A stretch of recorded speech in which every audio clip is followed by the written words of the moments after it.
இனிமே கண்ணை மூடிட்டு கடலை எண்ணெய் வாங்கலாம். ஏன்னா மந்த்ரா கடலை எண்ணெய் இதயத்தின் தயாரிப்பு. வறுக்க பொரிக்க ஏன் எல்லா சமையலுக்கும் மந்த்ரா தான். மந்த்ரா கடலை எண்ணெய், அபார ருசி, ஆரோக்கியமான உடல் நலம். தேமுதிக உள்ள வந்தனால பிரச்சனையே. இப்ப அதுதான் மெயின். பிரச்சனையே திமுக குள்ளயும் சரி, திமுக கூட்டணியிலும் சரி, எல்லாமே சரி, அந்நியார் உள்ள வந்ததுனால தான் பிரச்சனையே. முதல்ல சொல்லிட்டு இருக்காங்க, நான் வந்து சொல்றது வந்து நிறைய பேர் நம்ப மாட்டாங்க. உண்மையிலேயே எந்த கூட்டணி வலிமையான கூட்டணி? அதிமுக தான் வலிமையான கூட்டணி. தனியரசு முரண்டு பிடிக்கிறாரு அவரு, சீட் கொடுக்க. தனியரசு நான் தான் சொல்லுவேன். நான் இப்ப இந்த தனியரசு, ஈஸ்வரன், வேல்முருகன், இந்த கட்சிகள்லாம் இந்த முறை சிட்டிங் மினிஸ்டர்ஸ் இருக்கக்கூடிய இடங்கள்ல சில இடங்கள்ல அதிமுக கூட்டணி கட்சிகளுக்கு கொடுத்து விட்டு கொடுத்தாரு எடப்பாடி என்ற ஒரு கருத்து கிடையாது. முதலமைச்சர் எழுத்தாப்புல அதிமுக கேண்டிடேட் தான் இருக்க போறாங்க. டெப்டி சீஃப் மினிஸ்டர் எழுத்தாப்புல அதிமுக கேண்டிடேட் தான் இருக்க போறாங்க. சேகர்பாபு எழுத்தாப்புல அதிமுக கேண்டிடேட் தான் இருக்க போறாங்க. துரைமுருகனுக்கு எழுத்தாப்புல அதிமுக கேண்டிடேட் தான் இருக்க போறாங்க. பாஜகவுக்கு கொடுக்கப்பட்ட இடங்கள் முன்னாள் பாஜக தலைவர் அண்ணாமலை அவர்கள் மனக்கிலேசத்தில் இருக்கிறார். அவர் கடந்த ஒரு 6 மாசமா நான் என்னோட டச்ல தான் இருக்காரு. அவரு எங்கிட்ட வந்து இல்லைன்னா நான் நிற்கலன்னா நான் நிற்க போறதுன்னா சொல்லிட்டு. விஜய் மோஸ்ட்லி அவர் வெற்றி பெற்றுவார் அப்படின்ற நம்பிக்கை எல்லாருக்குமே இருக்கு. அதை தாண்டி தாவேகாவில் எத்தனை சட்டமன்ற உறுப்பினர்கள் அப்படின்ற கேள்விக்கு உங்களுடைய பார்வை? ஜெயிப்பாரான்னு பொறுத்தது பார்ப்போம். டவுட்டுங்க. அதாவது பிரச்சாரத்துக்கே ஒவ்வொரு வீட்லயும் விஜய் இருக்காங்கன்றாரு. அவ்வளோ கான்ஃபிடண்டா இருக்காரு. ஐயோ, ஒவ்வொரு வீட்லயும் விஜய்லாம் இல்லைங்க. உலகெங்கிலும் உள்ள தினமலர் நேயர்களுக்கு வணக்கம். தமிழ்நாடு சட்டமன்ற தேர்தலை எதிர்கொண்டிருக்கிறது. அரசியல் கட்சிகள் இடங்கள் மற்றும் யார் யாருக்கான எவ்வளவு அப்படின்ற மாதிரியான விஷயங்கள்ல ரொம்ப பிஸியா இருக்காங்க. தமிழ்நாட்டில் 2 முனை போட்டிகளில் கவனம் செலுத்தி வரும் நிலையில் இல்லை, கிட்டத்தட்ட 5, 6 அப்படின்ற நிலவரம் போய்கொண்டிருக்கும் நிலையில் யாருக்கு வெற்றி வாய்ப்பு அப்படிங்கிறத தாண்டி கட்சிகள் ஒதுக்கக்கூடிய விஷயங்கள் இருக்கக்கூடிய அரசியல் என்ன, இதை தாண்டி இந்த தேர்தல் வியூகங்கள், தேர்தல் பார்வையாளர்கள் கொடுக்கக்கூடிய அந்த கருத்து கணிப்பு முடிவுகள் எல்லாம் தாண்டி யாருக்கு ஆதரவு அப்படிங்கிறதும் தாண்டி ஒவ்வொரு தொகுதியிலும் என்ன நிலவரம், கட்சிகள் ஒதுக்கக்கூடிய தொகுதிகளில் என்ன அரசியல் இருக்குது அப்படின்ற பல விஷயங்களை பேசலாம். நம்மோடு கருத்து கணிப்பு ஆய்வாளர் மதிப்பிற்குரிய ஜேவிசி ஸ்ரீராமையா இணைந்திருக்கிறார். பேசலாம் சார். வணக்கம். வணக்கம் சார். திமுக கூட்டணியில் ஒதுக்கக்கூடிய இடங்கள், கூட்டணி கட்சிகளுக்கு ஒதுக்கக்கூடிய இடங்கள் எண்ணிக்கை அப்படிங்கிறது ஒரு பக்கம் வச்சுன்னா, அதிமுக இது ரெண்டையும் வச்சா சமத்தட்டில் இல்லை. அதிமுக ரொம்ப ஃபாஸ்ட்டாக முன்னாடி போகிறாங்க, திமுக பின்னாடி கூட வரல, பின்தங்கி இருக்காங்கன்ற கருத்து இருக்கு. உங்களுடைய பார்வை? உண்மைதான். அதாவது தொடர்ந்து 2017 பார்த்தீங்கன்னா இந்த தோற்ற அரசியல் பர்செப்ஷன் கேமில் இன்றைக்குமே திராவிட முன்னேற்ற கழகம் தான் முன்னிலை வகிச்சது. ஆனால் கடந்த டிசம்பர் மாதத்துலேருந்து டிசம்பர் 2025 இன்றைக்கு வந்து காங்கிரஸ் கட்சியிலேருந்து வந்து ஒரு உள்ளுக்குள்ளேருந்து ஒரு ஆட்சியில் பங்கு, அது இது அதிகாரத்தில் பங்கு அப்படின்னு கேட்க ஆரம்பித்தாங்களோ அப்போலேருந்தே உங்களுக்கு சலசலப்பு ஏற்பட்டு விட்டது. அதிலிருந்து பார்த்தீங்கன்னா தொடர்ந்து கூட்டணி விஷயங்களாக இருக்கட்டும், மற்ற விஷயங்களாக இருக்கட்டும், எல்லாத்துலேயுமே வந்து உங்களுக்கு வந்து ஒரு திமுக கொஞ்சம் ஸ்லோ டவுனாக இருக்குது. அதிமுக ஃபுல் ஸ்பீடில் போயிட்டாங்க. என்ன ஃபுல் ஸ்பீடில் போயிட்டாங்கன்னா, முதல்வர் வேட்பாளர் அப்படிங்கிற இடத்துல எடப்பாடியார் வந்து ஆல்மோஸ்ட் 200 கான்ஸ்டிட்யூன்சி கிட்ட அவர் போயிட்டார். எலெக்ஷன்லாம் அனௌன்ஸ் பண்ணுறதுக்கு முன்னாடியே போயிட்டார். இது யாருமே பண்ணல. ஸோ அது கிரவுண்ட் லெவலில் கனெக்ட் வந்துருச்சு. கேடர்ஸ் அவங்க ஆக்டிவேட் ஆகிட்டாங்க. அதுக்கப்புறம் என்னென்னா வந்து கூட்டணி வந்து முடிவு பண்ணிட்டார். திங்கட்கிழமை அன்னைக்கு கூட்டணியை முடிவு பண்ணார். செவ்வாய்க்கிழமை அன்னைக்கு சொல்கிறதெல்லாம் பெரிய விஷயம் சார். அவர் என்னமோ ஓகே இது பண்ணிட்டார், அது பண்ணிட்டாருன்னா இது பெரிய விஷயமே. அதை தான் சிம்பிளாக செஞ்சுருக்காரு, அதுவும் ஈஸியாக 2-3 செட்டிங்கில் முடிஞ்சிருச்சு அப்படின்றதான் எங்கள் கேள்வியாக இருக்குது. அது எப்படி அப்படின்றது இல்லை, அதாவது ஒரு புரிதல் இருந்திருக்கு. அதாவது ஒரு எப்போதுமே நீங்கள் எதிர்கட்சியாக இருக்கும் பொழுது உங்களுக்கு வந்து time and space for politics அதிகம். உங்களுக்கு ஆளுங்கட்சியாக இருக்கும்பொழுது உங்களை, ஏன்னா உங்கள் தொகுதிகள் ஸ்டாலினால் போக முடிஞ்சது இல்லை 2021 தேர்தலுக்கு முன்னாடி. அது வந்து எதிர்கட்சி தலைவராக இருக்கும்போது தான் பண்ண முடியும். உங்களால் ஆளுங்கட்சியில் இருந்தீங்கன்னா நீங்கள் வந்து ஆல் சரண்டர் அட்மினிஸ்ட்ரேஷனில் உட்காந்துருக்கீங்க. அரசாங்க விழாக்கள் இருக்கும், திட்டங்கள் இருக்கும், அதுலேயே உங்களுக்கு ஆக்குப்பை ஆகிடும். நீங்கள் சீஃப் மினிஸ்டராகவும் இருக்கணும், இதுவும் பண்ணணும் உங்களுக்கு. இப்போ பாரத் ஜோடோ யாத்திரை ராகுல் காந்தியால் பண்ண முடிஞ்சது, மோடியால் பண்ண முடியாது. ஏன்னா மோடி வந்து பிரைம் மினிஸ்டர், இவர் வந்து மக்களை சந்திக்கிறேன் அப்படின்னு சொல்லிட்டு பாரத் ஜோடோ யாத்திரா போக முடியுது. அதுதான் உங்களுக்கு எடப்பாடியாருக்கு அந்த இருந்த அட்வான்டேஜ். அது தவிர அவங்க வந்து ஒரு, அதாவது இந்த நான் முதல்ல சொல்லிட்டு இருக்கேங்க, நான் வந்து சொல்கிறது வந்து நிறைய பேர் நம்ப மாட்டாங்க, இன்றைக்கும் நம்ப மாட்டாங்க. உண்மையிலேயே எந்த கூட்டணி வலிமையான கூட்டணி? திமுக, அதிமுக. அதிமுக தான் வலிமையான கூட்டணி. ஏன் சொல்றேன்னா, அதாவது 2 திராவிட கட்சிகளுமே சமம் தான். தனிப்பட்ட முறையில் அவங்களோட ஸ்ட்ரென்த், அவங்க பூத் லெவல் ஆஃபீஸர்ஸாக இருக்கட்டும், டிஸ்ட்ரிக்ட் செக்ரட்டரிஸாக இருக்கட்டும், அவங்களுடைய ஓட்டு சதவீதமாக இருக்கட்டும், 2 பேருமே ஆல்மோஸ்ட் சமம் தான். கூட்டணியில் ஃபோர்ஸ் மல்டிப்ளையர்னு சொல்லுவோம். ஃபோர்ஸ் மல்டிப்ளையருங்கிறது வந்து திமுக கூட்டணியில் ஒரே ஒரு ஃபோர்ஸ் மல்டிப்ளையர் தான், காங்கிரஸ் கட்சி. ஏன்னா ஃபோர்ஸ் மல்டிப்ளையர்னா உங்களுக்கு 5% மேலே இருக்கணும். ஒரு சில பிராந்தியத்தில் உங்களால் ஓட்டை ட்ரான்ஸ்ஃபர் அப்படியே ட்ரான்ஸ்ஃபர் பண்ண கூடிய நிலைமையில் இருக்கணும். இப்போ கன்னியாகுமரி மாவட்டத்தை எடுத்துக்கிட்டிங்கன்னா அந்த மாதிரி ட்ரான்ஸ்ஃபர் பண்ண முடியும். சிவகங்கை மாவட்டத்தை எடுத்துக்கிட்டிங்கன்னா ட்ரான்ஸ்ஃபர் பண்ண முடியும். புதுக்கோட்டையில் எடுத்துக்கிட்டிங்கன்னா ட்ரான்ஸ்ஃபர் பண்ண, அந்த மாதிரி ஒரு 3 மாவட்டங்கள் இருக்குது. விசிகா கூட இல்லைன்றீங்க? கிடையாது, நான் வராதுக்கு. இங்கே பார்த்தீங்கன்னா உங்களுக்கு வந்து 2 ஃபோர்ஸ் மல்டிப்ளையர் இருக்காங்க. ஒன்று பாட்டாளி மக்கள் கட்சி 70 தொகுதியில் சராசரியாக 13% ஓட்டு வச்சுட்டு இருக்காங்க 70 தொகுதியில். அந்த மாதிரி காங்கிரஸ் கூட கிடையாது உங்களுக்கு. அந்த மாதிரி பிஜேபி கூட உங்களுக்கு கிடையாது. ஏன்னா பிஜேபி வந்து உங்களுக்கு வந்து சதர்ன் டிஸ்ட்ரிக்ஸில் நல்லா இருக்காங்க. கொங்குல, கோயம்புத்தூர், திருப்பூர், நீல்கிரிஸ், இந்த 3 மாவட்டத்திலையும் நல்லா இருக்காங்க. சென்னையில் இருக்காங்க, நல்லா இருக்காங்க. ஸோ இது தவிர இந்த இவ்வளோ 11% வாங்கியிருக்காங்க. அது 7%, 6%, 7%, 8% இருக்கும். ஸோ இது 2 பேரும் பிஎம்கே அப்பா மகன் அதெல்லாம் கிடையவே கிடையாது. நாங்கள் வந்து கலா ஆய்வு வந்து நாங்கள் வந்து டிசம்பர் மாதத்துலேருந்து பண்ணிக்கிட்டு இருக்கோம். எல்லாம் அன்பு பண்ணிக்கிட்டு தான் ஃபுல்லாக இருக்காங்க. ஸோ உங்களுக்கு வந்து அடுத்தது பார்த்தீங்கன்னா புஷர்னா என்ன? உங்களுக்கு ஓட்டு கொஞ்சம் ட்ரான்ஸ்ஃபர் ஆகும், ஒரு சில இடங்கள்ல ஆகும், ஆனால் அதிக அளவில் கிடையாது. இந்த பக்கம் பார்த்தீங்கன்னா விசிகா, சிபிஐ இருக்காங்க. இந்த பக்கம் பார்த்தீங்கன்னா அமமுக. ஏன்னா என்னதுக்கு சொல்கிறேன்னா, அமமுக வந்து ஃபோர்ஸ் மல்டிப்ளையர் கிடையாது. அதுக்கப்புறம் இருக்கிறலாம் இதர கட்சிகள்லாம் வந்து உப்பு, மிளகாய், அதாவது ஊறுகாய், அந்த மாதிரி தேவைப்படும். அவங்களும் தேவையில்லைன்னு சொல்ல முடியாது. அவங்க ரெண்டு கூட்டணியுமே தேவையில்லைன்னு முடிவு பண்ணாங்கன்னா அவங்க தேவையில்லை. ஒரு கூட்டணிக்கு அவங்க போயிட்டாங்கன்னா அதனால தான் இப்போ எல்லா அவங்களும் கொடுக்க வேண்டியிருக்கு. இப்போ ஜான் பாண்டியனாக இருக்கட்டும், பாரிவேந்தரோட கட்சியாக இருக்கட்டும், ஜிகே மூப்பனர் கட்சியாக இருக்கட்டும், இந்த பக்கம் பார்த்தீங்கன்னா ஈஸ்வரன் கட்சியாக இருக்கட்டும், தனியரசு கட்சியாக இருக்கட்டும், ஐயுஎம்எல்லாக இருக்கட்டும், மனிதநேய மக்கள் கட்சியாக இருக்கட்டும், இதெல்லாம். ஸோ இப்படி பார்த்தீங்கன்னா 2 கூட்டணியில் ஃபோர்ஸ் மல்டிப்ளையர்னாலேயே உங்களுக்கு அதிமுக கூட்டணி வலிவடையுது.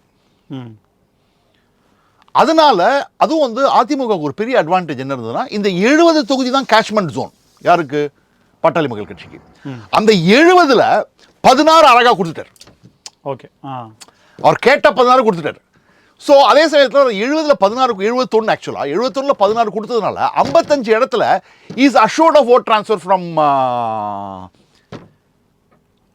பிஎம்கேலேருந்து ஏடிஎம்கேக்கு வந்துடும். ஓகே, ஸோ அதுதான் உங்களுக்கு. அதே மாதிரி பாரதிய ஜனதா கட்சி தென் மாவட்டங்களில் வலிமையாக இருக்காங்க, கொங்குல இந்த இடத்துல வலிமையாக இருக்காங்க. ஸோ அவங்களுக்கு கொடுத்து முடிச்சிட்டாங்க. இங்கே அப்படி கிடையாது. காங்கிரஸ் வந்து மாநிலம் பூரா தழுவிய கட்சி. அவங்க கொங்குலையும் கேட்பாங்க, டெல்டாலையும் கேட்பாங்க, சென்னையிலையும் கேட்பாங்க, சவுத்லேயும் கேட்பாங்க. அப்படிங்கிற போது அது ஒரு சிக்கல் வருது. சிபிஐ பார்த்தீங்கன்னா சிபிஐஎம் அதுவும் ஒரு மாதிரி தான். ஒரு கட்சி சீட் கேட்கும் போதே எந்தெந்த இடங்கள்ன்றது ஒரு தோராயமா, ஏன்னா இது பிரச்சனை வரும்ன்றது எல்லாருக்குமே தெரியல சார். சீட்டு கொடுக்குறவங்களுக்கும் தெரியும், சீட்டு கேட்கறவங்களுக்கும் தெரியும். அப்ப அது கொடுக்கும் போதே 28 ஃபிக்ஸ் பண்ணும் போதே இதெல்லாம் ஒரு ஓரல் பேச்சு வரும். கண்டிப்பா கோயம்புத்தூர்ல எங்களுக்கு வந்து 2 சீட் கேட்பாங்க, 3 சீட் கேட்பாங்க. திருப்பூர்ல எனக்கு ஒன்று வேணும்பாங்க, நீலகிரிஸ் வேணும்பாங்க, எனக்கு வந்து நாமக்கல்ல வேணும்பாங்க. ஏன்னா சேலத்தை கண்டிப்பா கேட்க மாட்டாரு, பிஜேபி கேட்க மாட்டாங்க சேலத்தை, பாட்டாளி மக்கள் கட்சி சேலத்தை கேட்பாரு. ஓகே, ஸோ அதனால ஈஸியரா போகுது. இங்க வந்து ஈஸியரா இல்ல, அங்கதான் வித்தியாசமே உங்களுக்கு. சார், இப்போ 20 கட்சிக்கு மேல இருக்கிறப்போ ஆப்வியஸா நம்ம ஒரு வெளியில இருந்து, நம்ம எந்த கட்சியும் சார்பு நிலையில இல்லாம வெளியில இருந்து பார்க்கும்போது இந்த பிரச்சனைகள் அப்படிங்கிறது ஒரு நார்மல் தானே சார்? ஏன்னா 21 இந்த பிரச்சனை வரலையே, 21 இந்த பிரச்சனை வரலையே. நீங்க 6 கொடுத்துட்டாரு. சிபிஐ காரு, சிபிஎம் காரு ரொம்ப அருமையா பண்ணார்ல. 2 எம்பி சீட்டுக்கு இல்ல, சில கட்சிகள் இல்ல சார். தேமுதிக மட்டும்தான் இல்ல, தேமுதிக உள்ள வந்தனால பிரச்சனையே. இப்ப அதுதான் மெயின். இப்ப பிரச்சனையே திமுகக்குள்ளயும் சரி, திமுக கூட்டணியிலும் சரி, எல்லாமே சரி, அந்நியார் உள்ள வந்ததுனால தான் பிரச்சனையே. ஆனா அந்நியார் ஹாப்பி, ஆனா மத்தவங்க யாருமே ஹாப்பி இல்ல. அந்நியாரை வெளில அனுப்பிச்சதுனால தான் எடப்பாடியார் ஹாப்பி. கூட்டணி இதுதான் ஸ்ட்ராட்டஜிக் பாயிண்ட்னா இதுதான். அந்நியார் தான் எல்லாத்துக்கும் காரணம். சரி, அந்நியாரை கூட்டு வந்து வரதான் கேட்கணும். சார் நீங்கள் செஃபாலஜிஸ்ட், டு பி எஸ்டிமேட்டு டிஎம்டிகேக்கு 10 அப்படிங்கிறத இல்லை, ரொம்ப அதிகம், ரொம்ப அதிகம், ரொம்ப அதிகம். ஏன்னா அவங்க வந்து அதாவது ஒரு 2,10,000 ஓட்டோ 2,07,000 ஓட்டோ வாங்கினாங்க 2021. அதுக்கப்புறம் இந்த வருஷம் பிகினிங்கில் வந்து அந்த குரு பூஜைலாம் நடந்தது. அப்போல்லாம் பார்க்கும்போது கொஞ்சம் ஆக்டிவேட் ஆனாங்க அவங்க, அந்த கான்ஃபிடன்ஸ்லாம் பண்ணாங்க. ஆனாலும் அந்த 10 சீட்டுக்கு கிடையாது. அதாவது என்னைக்கு வந்து எனக்கு வந்து இவங்க வந்து அதிமுக கூட்டணி இருக்க மாட்டாங்கன்னு இன்னைக்கு தோணுச்சுன்னா, பாட்டாளி மக்கள் கட்சியை விட எனக்கு ஒரு சீட் அதிகம் வேணும்னு கேட்டார். ஆமாம். அன்னைக்கு தான் எடப்பாடியார் புரிஞ்சுக்கினார், இது நடக்காத வேலைக்கு, இது வேலைக்கு ஆகாது, இதை வந்து அனுப்புறது தான் பெட்டரு அப்படின்னு அமைச்சிட்டாரு. சார் இப்போது அவங்களுக்கு 10 சீட்டு கொடுத்துருக்காங்க அப்படிங்கிறது இப்போ தான் அவங்க என்ட்ரு ஆயிருக்காங்க. டிஎம்கேல தேமுதிக இப்போ தான் என்ட்ரு ஆயிருக்கு. இப்போ அதே போல் இருந்த கட்சிகளை எப்படி டிஎம்கே ட்ரீட் பண்ணுச்சு? ஏற்கனவே விசிகாவாகட்டும், மதிமுகவாகட்டும், கம்யூனிஸ்டுகளாகட்டும், இருந்த கட்சி எல்லாத்தையுமே எப்படி ட்ரீட் பண்ணுச்சு? தேமுதிகவை எப்படி ட்ரீட் பண்ணுச்சு? இது ஒரு ராஜதந்திரம் இல்லையா? இப்போ ஓட்டு டிரான்ஸ்ஃபர் ஆகுது, வெற்றி நிச்சயமாகுது அப்படிங்கிறப்போ இந்த காம்ப்ரமைஸ்க்கு வரணும் இல்லை ஒரு தலைவர்? 2011 அப்புறம் தேமுதிக ஒரு எம்எல்ஏ சீட்டோ ஒரு எம்பி சீட்டு கூட ஜெயிச்சது இல்லைல்ல. எலக்டோரலி அன்ப்ரோவன். விசிகாக்கு நீங்கள் 6 சீட்டு கொடுத்தீங்க போன வாட்டி, 4 எம்எல்ஏ. புரியுதுங்களா? 2 எம்பி சீட் கொடுத்துருக்கீங்க, 2 எம்பியும் ஜெயிச்சிருக்காங்க. சிபிஐ சிபிஐஎம் 2 எம்பி சீட் கொடுத்துருக்கீங்க, 2 ஜெயிச்சிருக்காங்க. அப்படிங்கிற போது இது அன்ப்ரோவன் கமாடிட்டிக்கு போய் 10 சீட்டு கொடுத்தீங்கன்னா மற்ற கூட்டணி கட்சிகள் வந்து, சார் என்றைக்குமே மக்களோட கருத்து தான் சார். எனக்கு எவ்வளோ வருது, என் கூட இருக்கிறவனுக்கு எவ்வளோ வருது. என் கூட இருக்கிறவனுக்கு 10 கொடுத்துருக்கீங்க புதுசாக வந்தவங்களுக்கு, எனக்கு போய் 6 தான் 5 கொடுக்குறீங்க, 6 5 ஆக்குறீங்க. நான் டபுள் டிஜிட்டில் கொடுத்ததுனால எனக்கு குறைவு அப்படிங்கிறத நான் எப்படி எடுத்துக்க முடியும் அப்படின்றது தான். சார் இப்போது இந்த விஷயத்தில் திமுக தலைமை ஒரு மிஸ்கால்குலேஷனில் பண்ணிட்டாங்க அப்படின்றத நம்ம எடுத்துக்கலாமா? தேமுதிகவுக்கு 10 அப்படிங்கிறது அந்த 10 தவிர எந்தெந்த இடத்துல நிற்க போகிறாங்கன்னு பார்க்கணும். சீட் அலோகேஷன் இப்போ நமக்கு வந்து அதிமுக கூட்டணி யார் எங்கே நிற்க போகிறான்னு தெரியும். பாரதிய ஜனதா கட்சி இவ்வளோ இடத்துல நிற்க போகிறாங்க, சரி எவ்வளோ சீட் ஜெயிப்பாங்க, போன தடவை விட இந்த வாட்டி அதிகம் ஜெயிப்பாங்களா? பாட்டாளி மக்கள் கட்சி 18 இடம், அதில் போன வாட்டி இந்த வாட்டி அதிக இடங்கள் நிற்பாங்களா? அமமுக போன வாட்டி 0, இந்த வாட்டி வந்து டெபியூ மீடன் அட்டெம்ப்ட் எம்எல்ஏ போவாங்களா உள்ள? அப்படி தான் பார்க்குறோம் நம்ம. இப்போ ஐஜேகே பெரம்பலூர் பேஸ்ட் கட்சி, ஸோ குன்னம் தான் கொடுப்பாங்கன்னு எதிர்பார்த்தோம், குன்னம் வாங்கிட்டார் அவர். இப்போது ஓபிஎஸ் வந்திருக்காரு சார், முதலமைச்சர் கேட்டுக்கொண்டால் நான் போட்டியிடுவேன் இருக்காங்க. போடி அவருக்கு தான் சொல்லி ஆல்மோஸ்ட் ஒரு கன்ஃபர்மேஷனாக போயிட்டு இருந்தது. பட் இந்த வார்த்தையை சொல்கிறார் அப்படின்னா, ரெண்டாவது ஏடிஎம்கேனுடைய முதலமைச்சரே வந்து அங்கே போயிருக்காரு அப்படின்றது இது எப்படி கிரவுண்ட் லெவலில் எப்படி? ஒரு கிரவுண்ட் லெவலில் ஒரு இம்பேக்டும் கிடையாதுங்க. நான் எவ்வளோ வாட்டி சொல்லியிருக்கேங்க, எவ்வளோ டிவி சேனல் நான் சொல்லியிருக்கேன், ஓபிஎஸ் பின்னாடி யார் இருக்காங்க? யாரும் கிடையாது. இவ்வளோ வருஷமாக அவர் வந்து மோடி பின்னாடி நான் இருக்கேன்னு சொல்லிட்டு இருந்தார். ஆனால் நான் அப்போலேருந்தே கேட்குற கேள்வி, மோடி பின்னாடி நீங்கள் இருக்கீங்க, உங்கள் பின்னாடி யார் இருக்காங்க? மோடி பின்னாடி நான் கூட தான் இருக்கேன், என் பின்னாடி யார் இருக்காங்க? யாரும் இல்லையே. அவ்வளோதான். தனியரசு முரண்டு பிடிக்கிறாரு அவர், சீட் கொடுக்க. இந்த தனியரசு நான் தான் சொல்லுவேன். நான் இப்போ இந்த தனியரசு, ஈஸ்வரன், வேல்முருகன், அதியமான், ஓகே, இந்த கட்சிகள்லாம் இந்த முறை படுதோல்வியை சந்திக்கும். சீட்டை நின்று போட்டிட்டாலும் அது என்ன சார்? அது என்ன சார்? இல்லை, இது வந்து அதாவது இந்த பாலிடிக்ஸ் வந்து ரொம்ப நாள் எடுபடாதுங்க. அதாவது நான் அருந்தறியருக்காக ரெப்ரசன்டேட்டிவ், நான் வந்து கவுண்டர்களுக்காக கவுண்டர் சீஃப் மினிஸ்டரே அங்கே இருக்காரு கேண்டிடேட். அவ்வளோதான், சிம்பிள். நீங்கள் 2 கவுண்டரை வச்சுக்கிட்டு இருந்தீங்கன்னா அவங்க போட்டு போடணுமா அவங்களுக்கு? முதலமைச்சர் யாரு? அது முடிஞ்சிருச்சு. இப்போது இதில் 4 முனை 5 முனை போட்டியில் விஜய் முக்கிய பேச்சாளராகவும் முக்கிய கவனம் ஈர்ப்பாளராகவும் இருக்கார். விஜய் என்ன வெற்றியாளரா அல்லது ஸ்பாய்லரா? இல்லைங்க, அதாவது ஸ்பாய்லர் மாதிரி தான் தெரியுது. நாங்கள் 2 விதமான சர்வே எடுக்கும்போது 2 விதமான டைரக்ஷன் வருது. நான் வந்து களத்தில் போய் ரிசர்ச் பண்ணுறேன்னா மக்கள்கிட்ட வீடியோவில் இன்டர்வியூ எடுப்பேன், மக்கள்கிட்ட பேசுவேன், அன்ஸ்ட்ரக்சர்டு ஒரு கான்வர்சேஷன். அதுக்கப்புறம் நம்ம டீம் அனுப்பி சர்வே எடுக்க சொல்லுவோம்.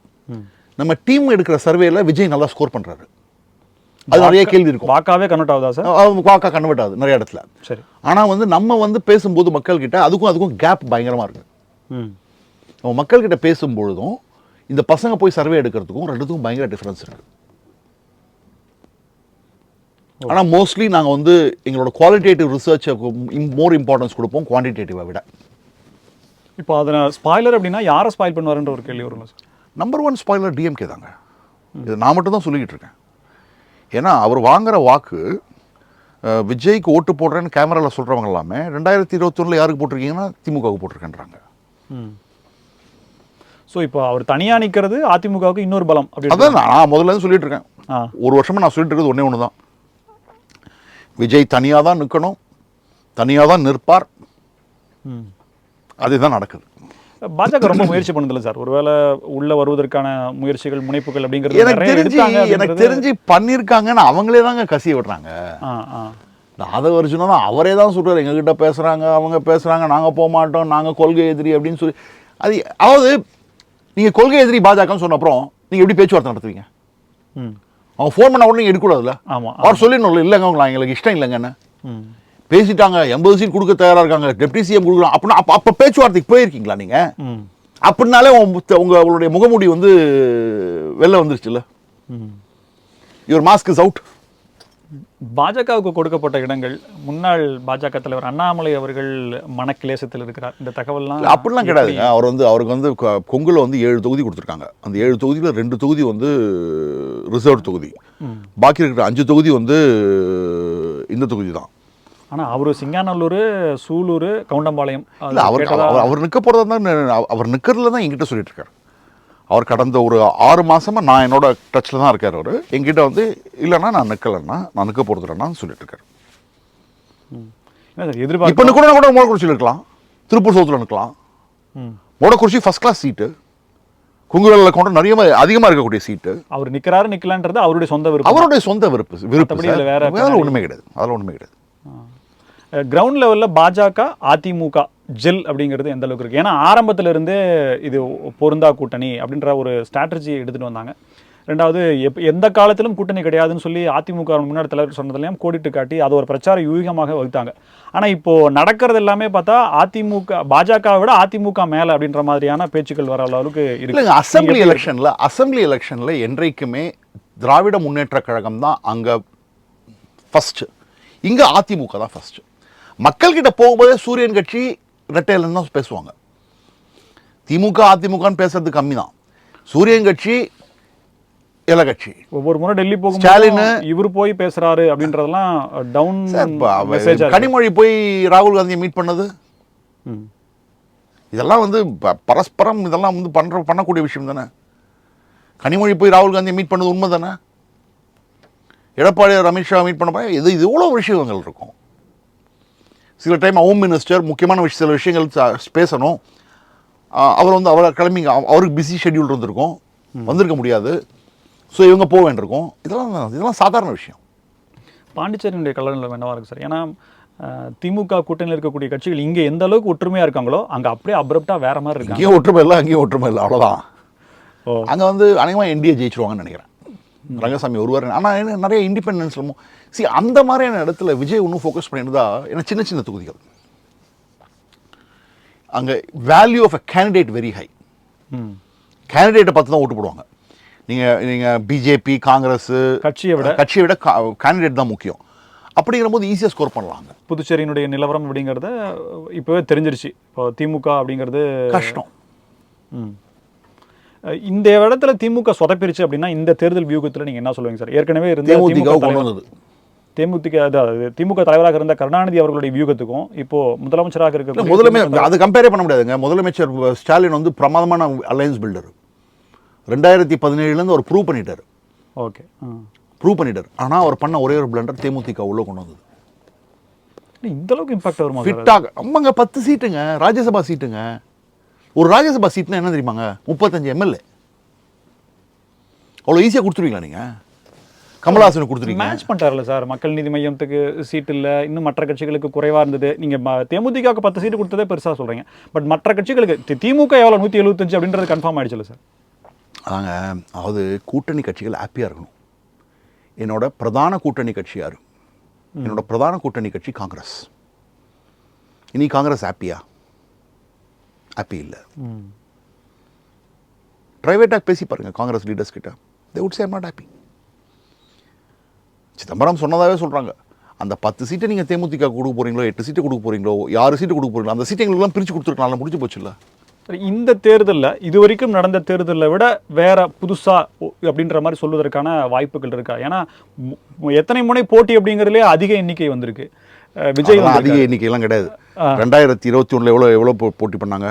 திமுக கூட்டணி, அதிமுக கூட்டணி, நாம் தமிழர் கட்சி, மக்கள் நீதி மையம், அமமுக ப்ளஸ் டிஎம்டிகே 5 முனை போட்டி இருந்ததா? அதே தான் இந்த வாட்டியும். திமுக, அதிமுக, நாம் தமிழர் கட்சி, தமிழ் வெற்றி கழகம், சசிகலாவும் ராமதாஸும் இப்போ வரதா சொல்லியிருக்காங்க. அவ்வளோதான். அதுதான் புது ட்ரெண்டுன்னு கேட்டிங்கன்னா, புது ட்ரெண்டுனா ஒரே ஒரு ட்ரெண்டு பார்க்குறேன்.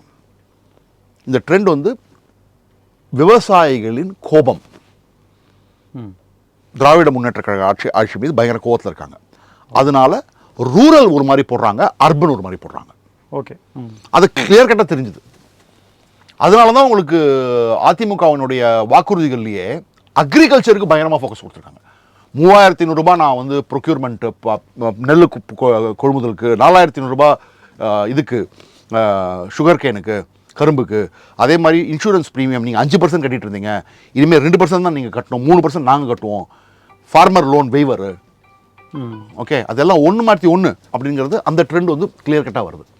அதுதான் அதிமுக கை கொடுக்கும். ஒட்டுமொத்த அதிமுகவினுடைய தேர்தல் வாக்குறுதி அப்படிங்கிறதுலையும் இந்த இஸ்லாமிய சிறுபான்மையினர்கள் வாங்கின கூட்டுறவு கடன் தள்ளுபடி, வீட்டுக்கு ஒரு ஃப்ரிட்ஜு, 10,000 ரூபாய் உதவித்தொகை அப்படின்ற மாதிரியான விஷயங்கள், பேருந்துகளில் அனைவருக்கும், அதாவது அனைவரும் ஆண் பெண் இருபாலருக்கும், இந்த விஷயங்கள் எல்லாம் எவ்வளவு ஈர்ப்பு இருக்கா, இல்லை இது எப்படி செய்வாங்கன்ற கேள்வி இருக்கு. இப்போ வந்து அவரே சொல்லிட்டாரு, நான் வந்து கோவிட் டைமில் எனக்கு வந்து ரெவென்யூவே இல்லாத டயத்துலேயே நான் மேனேஜ் பண்ணியிருக்கேன், அதனால் எனக்கு எப்படி மேனேஜ் பண்ண முடியும்னு தெரியும். ஏன்னா இதாவது 2006 இந்த இலவச டிவி ஆரம்பிச்சதுலேருந்து எவ்ரி எலெக்ஷன் ஏதாவது இலவசம் கொடுத்து ஆகணுன்ற மாதிரி அது வேறு வழியே கிடையாது. அது வந்து அது கரெக்டா தப்பா, தப்பு இல்லையா, அது பாசிபிளா நாட் பாசிபிளா, அதனால என்ன எஃபெக்ட் ஆகும், அதெல்லாம் பார்க்குற விஷயமே கிடையாது.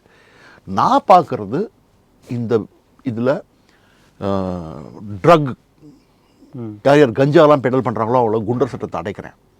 விமன் சேஃப்டி, ஸ்ட்ரே டாக்ஸ் மெனன்ஸ், பட்டா விஷயத்தை வந்து இது பண்ணுறேன். அதுக்கப்புறம் அக்ரிகல்ச்சர், இதுதான் மெயின்.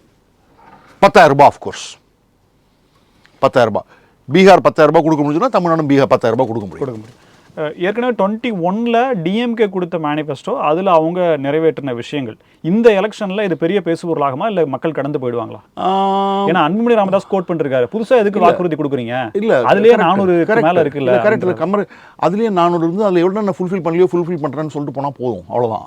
அதே சொல்லுங்க. 2.0 வாய்ப்பு ஏன் பண்ணலான்னு சொல்லுங்க, ஏன் பண்ணலான்னு சொல்லுங்க, பண்ணிட்டு போங்க, அவ்வளோதானே. இது டிஎம்கே சைடு. மக்கள் சைடு நீங்கள் சொல்லி செய்யலைன்ற கேள்வி இருக்கா மக்கள்கிட்ட? ஆமாம் இருக்கும். ஏன்னா ஒரு எதிர்கட்சி என்ன வாக்குறுதிகள் கொடுக்கறதுன்னு பார்ப்பாங்க மக்கள். ஆளுங்கட்சி நீங்கள் கொடுத்த வாக்குறுதியில் எவ்வளோ நிறைவேற்றினாங்கன்னு பார்ப்பாங்க. ஆப்வியஸ்லி இந்த விஷயம் கரெக்டு. அன்புமணி ராமதாஸ் கேட்டது கரெக்ட் தான்.